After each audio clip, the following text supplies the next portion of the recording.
Thank you for watching Scary Bear Attacks. If you like this episode, please remember to hit the like button and leave a comment or two, then subscribe and click on the bell to receive notifications of whenever we release new videos. Also, please remember to share them to your social media.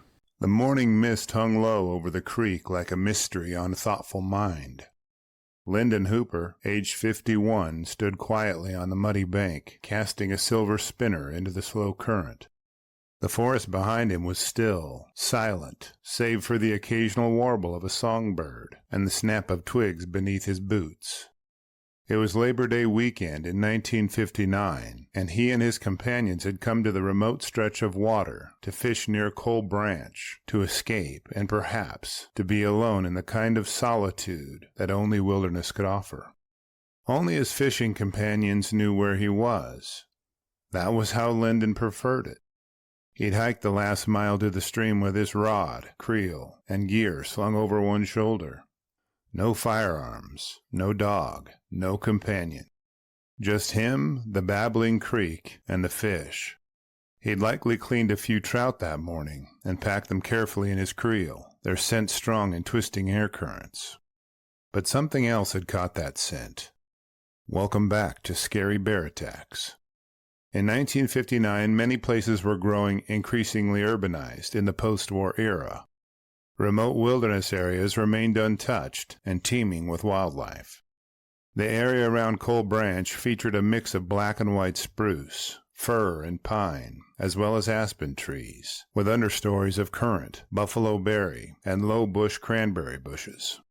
Fishing spots during that era were often in dense terrain, accessible only by foot or boat, and offered both bounty and danger. There are plenty of prey animals here, including moose, woodland caribou, bison, and mule, as well as white-tailed deer, roaming the forests and meadows. Bighorn sheep and mountain goats stay high on the peaks. Predators include wolves, lynx, and most significantly, black bears and the occasional inland grizzly. While bear attacks were rare, they were not unheard of, particularly when human activity involved food sources like fish. On the morning of Sunday, September 6th, after a brief discussion, Hooper and his friends decided where each would spend their day and departed. Hooper knew just where he wanted to go, and the rolling forested trail made for an easy and peaceful hike. It is unclear how long Hooper fished, and uncertainty surrounds his success, but one thing is clear: he was not alone on the creek that day. He was being observed and likely stalked by a black bear, cleverly concealed in the brush along the bank. He was set to reconnect with his fishing buddies, but tragedy would keep him from honoring that appointment. Now, to understand why fishermen are so prone to encounter bears along riparian zones, let's discuss some pertinent facts. The banks along bodies of water frequently grow thick with food sources like berries. Given that berries provide a key source of sugar for bears, it is logical and predictable that they would be found there. A second detail is that bears and predators in general hunt along transition zones, like meadow edges and the banks of water bodies. The babble of creeks and the roar of rivers grant hungry predators distracting cover to ambush prey. After a few hours, Hooper's companions had noticed his absence. They decided they would find him just to touch base and make sure he was all right. Upon approaching the location where he was last known to be fishing, they discovered his mutilated body in the creek. It was clear to them that the only animal powerful enough to have inflicted such devastating injuries on their friend could only have been a bear. They immediately made their way out of the area to notify authorities and preserve their safety. Assistant Forest Superintendent Carl Larson organized a hunting party, and they searched the area for several days. He was accompanied by armed forest rangers and volunteers.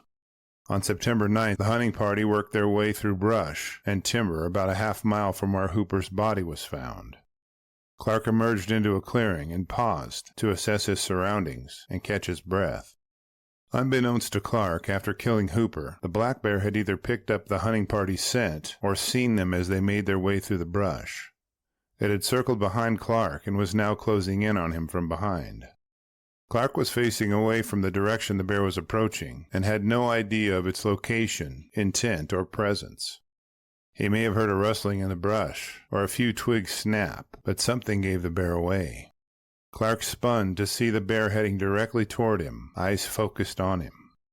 At a distance of only 45 feet, Clark fired at the bear before it could close in on him and maul him to death like it had Lyndon Hooper.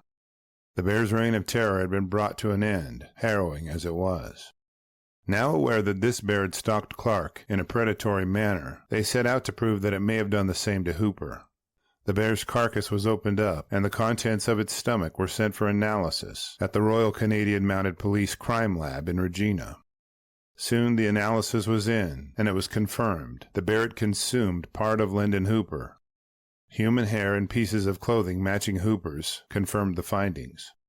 As for the bear's motivations in killing and partially consuming Hooper and stalking Ranger Clark, a surprise encounter can be ruled out, given that Hooper was stationary while fishing, and Clark was standing when the bear approached him from behind.